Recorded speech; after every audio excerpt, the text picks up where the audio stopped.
She didn't look at me when she said it. I want a divorce. Just that. Flat. Like she was ordering a coffee. Then she added, I refuse to be tied to a lazy, worthless man for the rest of my life. I stared at her. Not angry, not shocked, just still. She didn't know what I'd built behind closed doors, what I'd been stacking in silence year after year while she rolled her eyes at my failed dreams. I let her think I'd failed, that I was safe to insult. She had no idea that I'd crossed $750,000 this quarter alone. No idea that the code I was writing in that pathetic little office was running 6 Fortune 500 companies' back-end infrastructure. No idea I'd become someone she could never touch, until she married my best friend and choked on her own arrogance. It started years ago, little digs. You'll never be more than a freelancer. You're not like Jason, he's ambitious. Jason, my best friend. Until he started staying over even when I wasn't home. Until she stopped asking if I was hungry at night. I played the part, quiet, predictable, weak. Let her script my role in her self-righteous little drama. But I watched. I recorded. Every missed call when I was working late. Every whisper behind the door that clicked shut when I entered the room. When she left, she didn't ask for alimony, didn't even take the car. She thought she was upgrading, thought she was trading me in for a man with potential. The joke wrote itself. I started laying the foundation the moment the papers were signed. Moved my operations to a holding company. Rerouted income through layers of legal fog.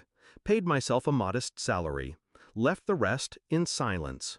She didn't ask about assets. Didn't know about the crypto wallet. Didn't notice the Delaware LLC under my dead uncle's name. Jason moved into my old house. She called it a fresh start. I called it a graveyard. 6 months later, I made the Forbes Tech Innovators list. Small column, no photo, just a name.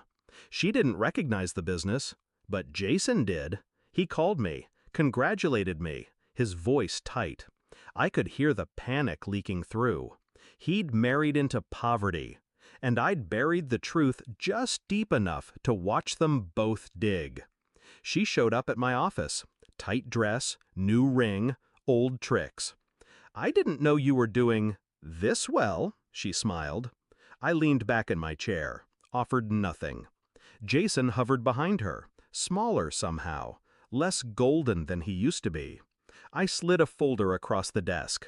Inside, everything. My company valuation, contract summaries, investment stakes. Then, a printout of her divorce settlement, the section where she waived claims. She flipped through it. I watched the color drain. You didn't ask, I said. Jason didn't speak. His hands curled into fists. Not for me, for her. It was already happening. The blame, the regret, the beginning of their unraveling. I stood, adjusted my jacket. Thanks for setting me free, I said. I invited them to a gala. Didn't say it was mine. They arrived dressed to be noticed. She smiled when she saw me. Jason looked uncertain. Until the host took the mic and thanked Mr. Walker for single-handedly funding the event. All eyes turned to me. I watched her freeze, watched Jason step back from her slightly, like guilt was contagious. Then I approached, calm, measured.